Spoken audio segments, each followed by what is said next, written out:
If owning an arcade machine is alluring to you, allow me to ask why. Is it for a more authentic experience? Is it so you can run a game that can't be replicated on consoles? Or is it purely for the aesthetic and it would simply look cool in your place? For me, it's pretty much all of the above, and it kinda has to be to help me justify all the money I'm spending on this hobby. Whatever your reason, it can become overwhelming if you're looking to know where to get started, the different types of machines, and what you're in for if you do own one. Coming in as someone who might not know a ton on where to buy these machines, the first place you're probably gonna look is eBay, and that can be a viable option, but it's very rare I see someone willing to deal with freight shipping to send it anywhere outside of the west coast of the US. For the most part, it's local pickup only. My main suggestion is checking Facebook Marketplace for what machines are local in your area for pickup, or joining a Facebook group in your area that has machines that are imported and ordered in bulk. Typically, those will be shipped by freight, which can be quite expensive and sometimes add around an extra 50% to the cost of the machine. Regardless of the game or cabinet type, you're looking at a minimum of $1,000 USD. If you find something for less, it might be broken or an arcade one-up.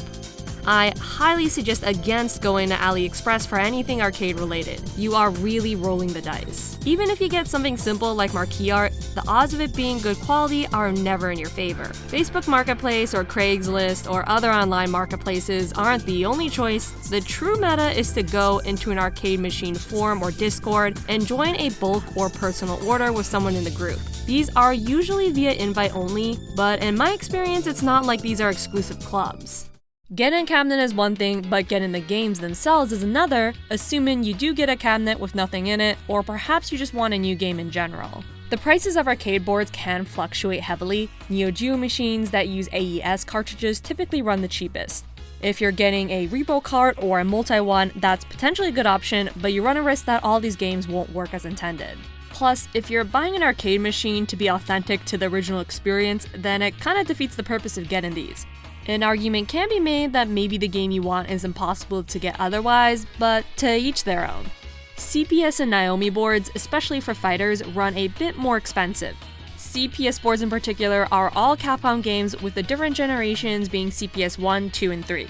In terms of fighting games for CPS 1, you're looking at Saturday Night Slam Master and older versions of Street Fighter 2, and it only gets more expensive from here.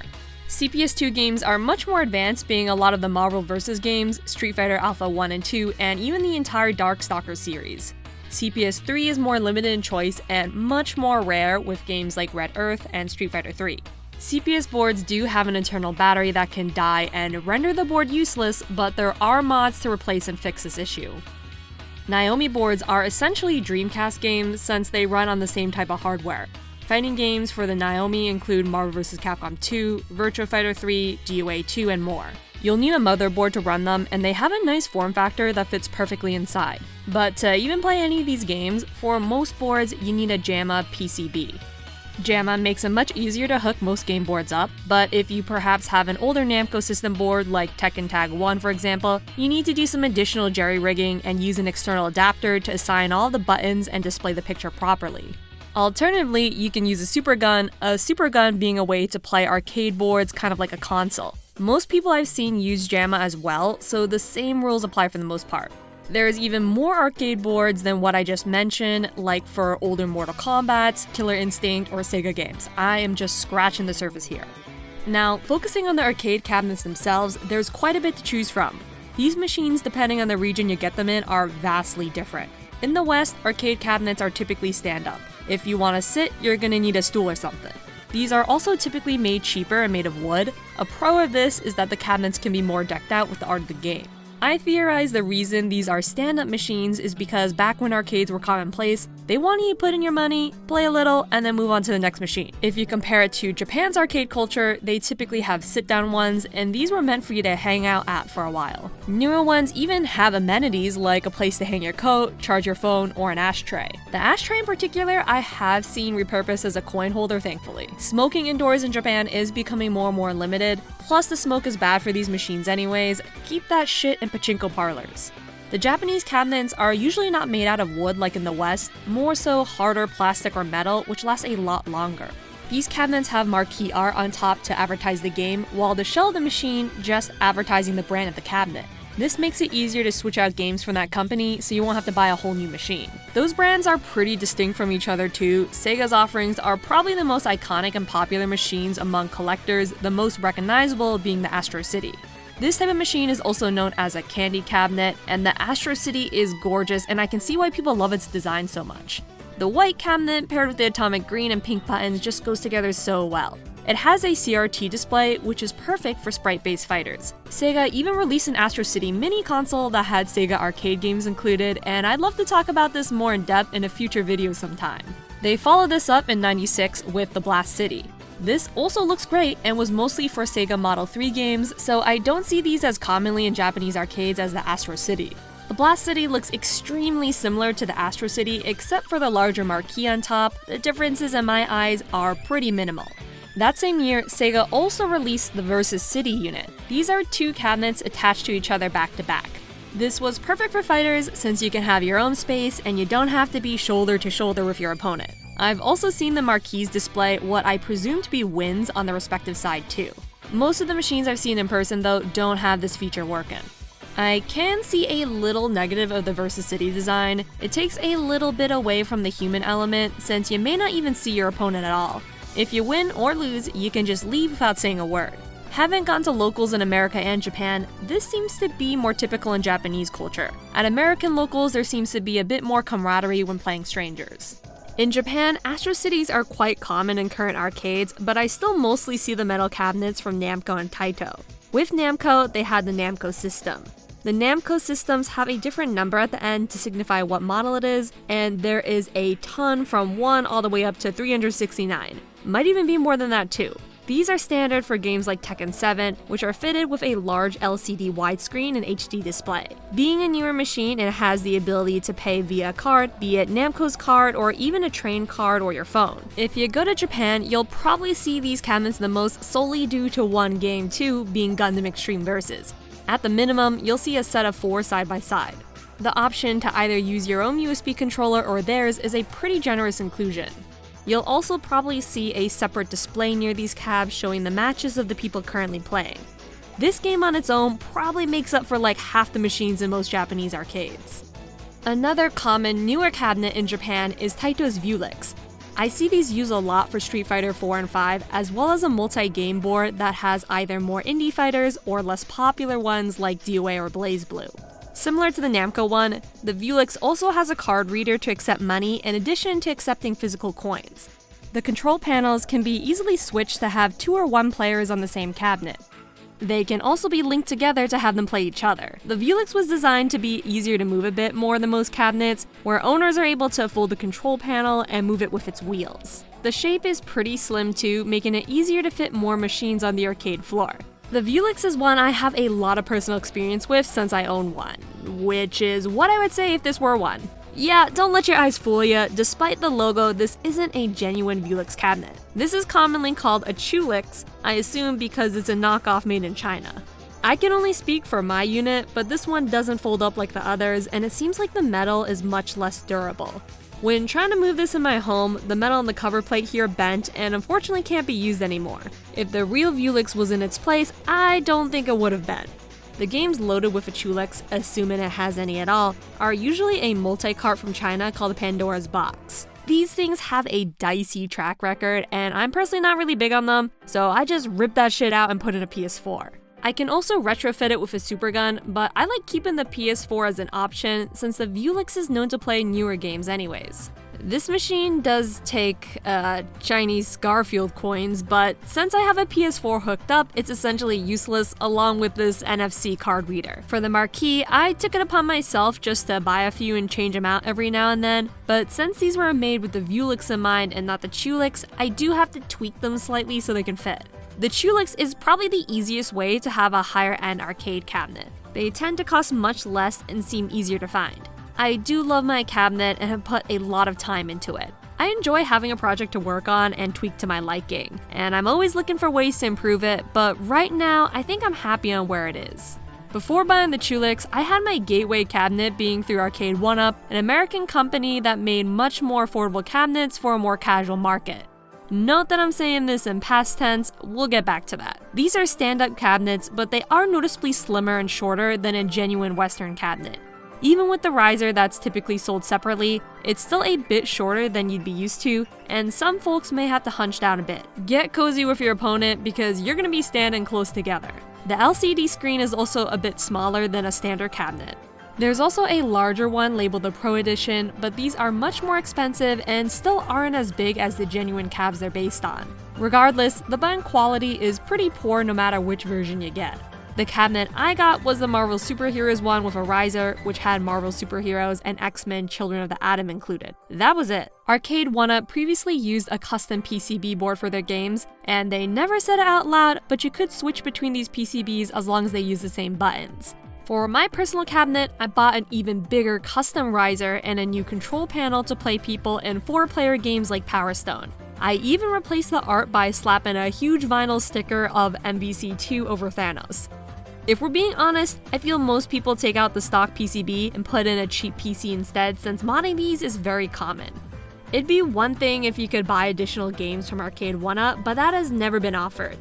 I felt kinda burned when they released a new cabinet with MVC1 and other Versus games included. Like, there wasn't any upgrade PCB I could buy or anything. If I did buy that, I can't imagine how annoyed I'd be when they upgraded it again with the MVC2 version. That MVC2 cab had some controversy as well. They promised online play on the cab and it wasn't available at launch for a long ass time. It's funny looking back when they kept saying MVC2 was free during the free MVC movement. Like, bro, chill. That shit's on parole if anything. I later bought even more cabinets from Arcade 1UP, being 3 of the cocktail cabinets, also called head-to-head cabinets. Look, I didn't know any better, okay? For the first 2 tables, I had the Pac-Man one since I was able to get it for only $300. I also had the Street Fighter 2 table, and I like that it's designed after the stand-up cabinet. The fighters included were all versions of Street Fighter 2, which is unnecessary, Street Fighter 1, which was a surprising inclusion, as well as the first Darkstalkers. I wish it didn't have all the games' names plastered on the side, since it looks a little tacky, but at least if I need a visual reference of all of the Street Fighter 2 versions, it's there. Speaking of tacky, I have these as coffee tables in my living room, but at least these serve a purpose. The third I bought a bit later, and this was the Marvel vs. Capcom 1 table. It included all of the Capcom Marvel fighters that released before MVC1, as well as 2 SNES games, X-Men Mutant Apocalypse, and Marvel Superheroes War of the Gems. I like these games, but they're a bit out of place here. At least with the Punisher beat'em-up, that was an arcade game, but whatever, I'm not gonna criticize them for throwing extra games in.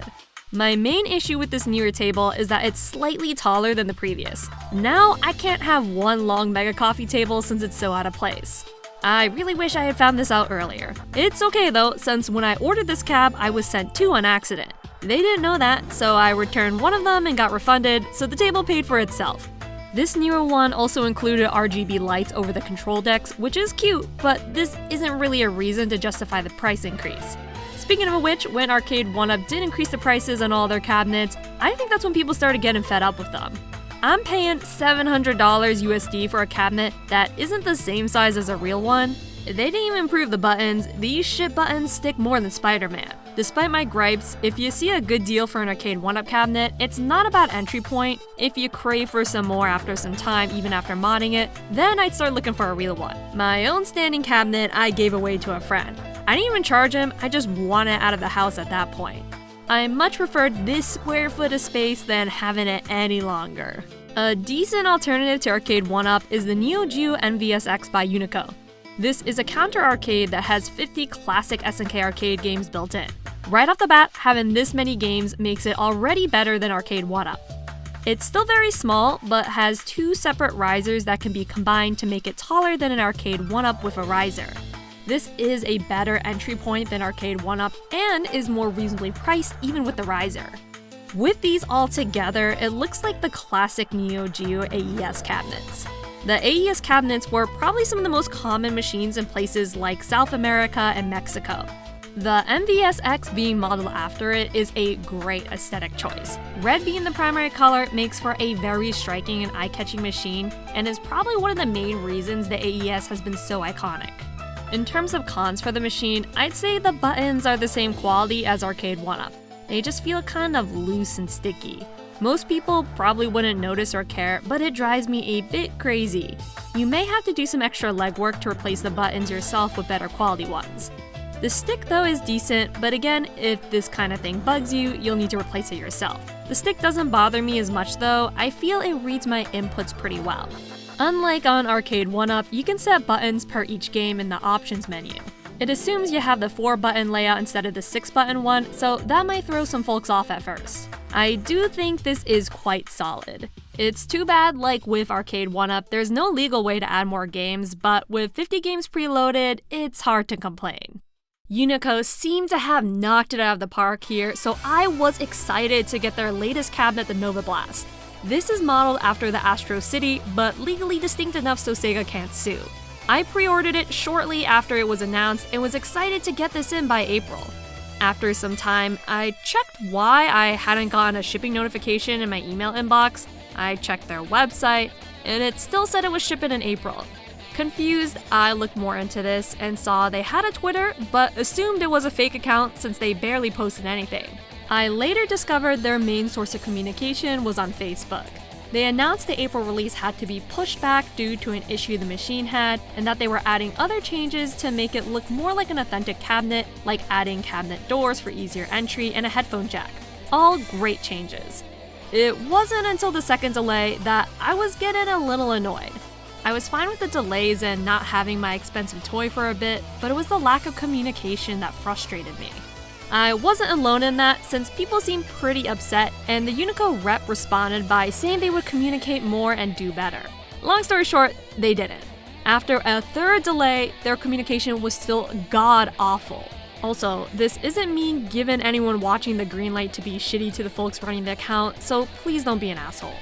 In their defense, I'm sure there was a language barrier since I think Unico is based in what I assume is China, but seemed a little tone deaf to have cute little apology pictures with #sad on their posts.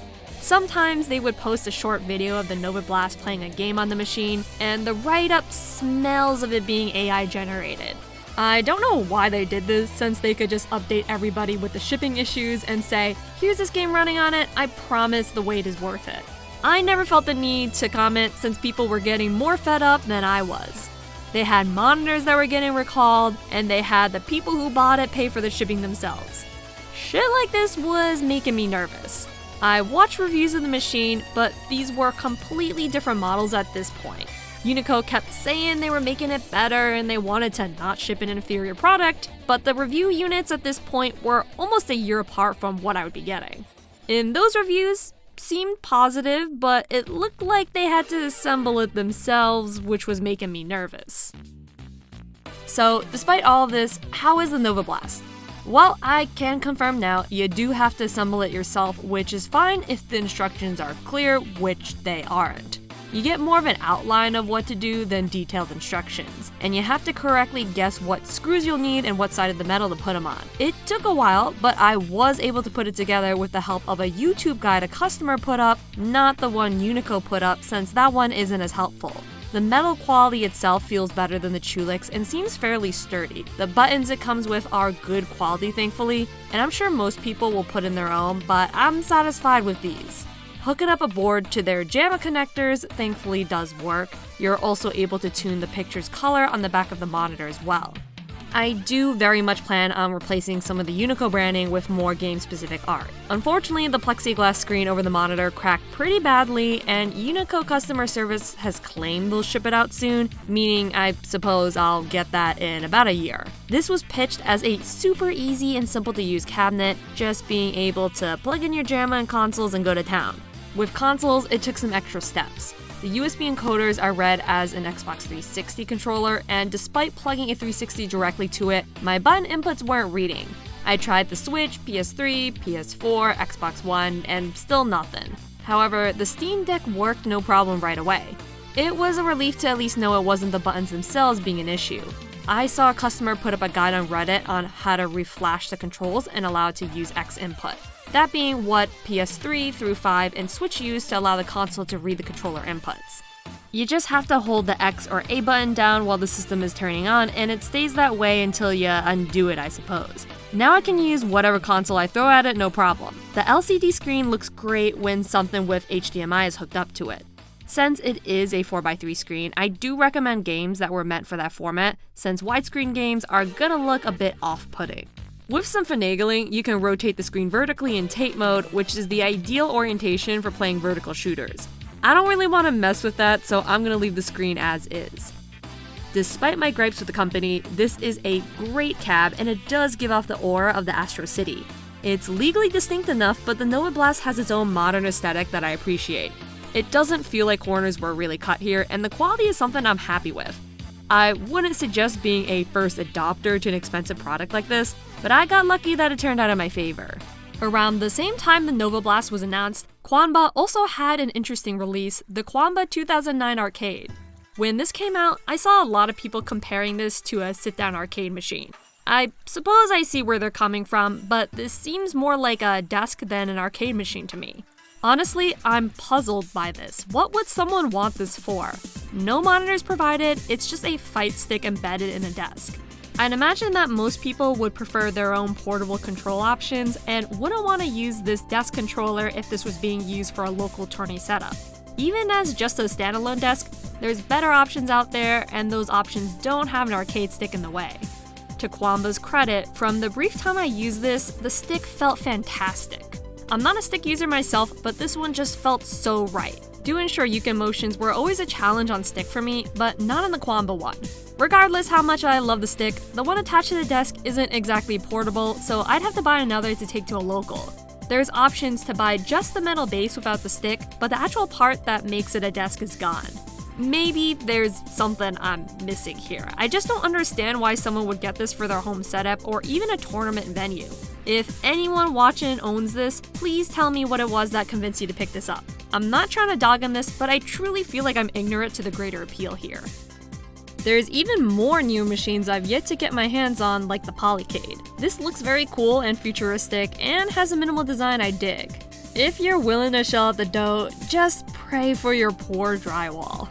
Just recently announced is a direct competitor to Arcade 1UP, with it even having some of the key staff from there too. This new company called Media 1UP introduced the iconic Arcade XXL arcade machine series. These are larger cabs that are 9/10 the size of the real deal. With the machines being almost the size of a real one, I wonder why they didn't just go all the way.